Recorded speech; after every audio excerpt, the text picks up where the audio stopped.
And you've got to, on this 93, you have to first of all peel off this cover, but you also have to remember to disconnect the battery, which I haven't. And the self-tapper is one of those torque headed screws.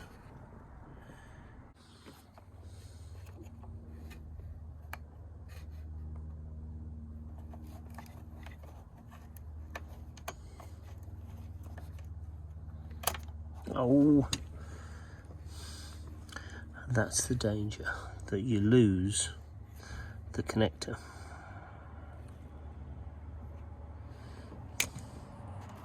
Fortunately for me, with these, I was able to grab it and pull it through the hole. I think when I took this out, this thicker part of the female connector was on the other side.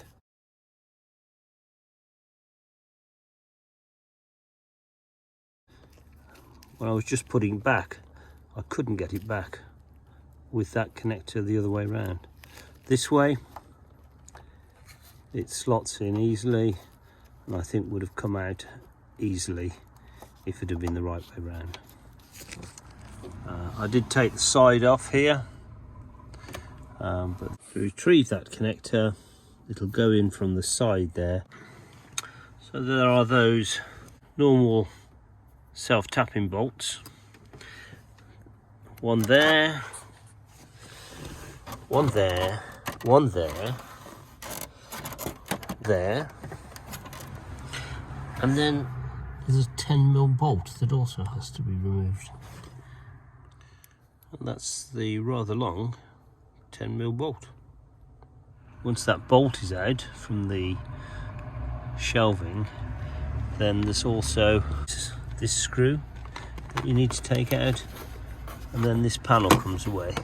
And for me here, for whatever reason, there's a, well, it's red, earthing wire.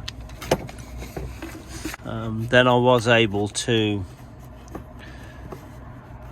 grab hold of this connector and feed it back through the hole here. So that wasn't too difficult. That screw that was there wasn't the correct one, and I've now replaced it with one of these sort of universal cockpit self-tappers that they use on this 205. On the passenger side, I was going to be a lot more careful. To get that rubber off, you have to sort of pull upwards and then ease it down. I was a lot more gentle and eased it out and down, and then eased it through. There's a lip all the way around here that this fits back onto.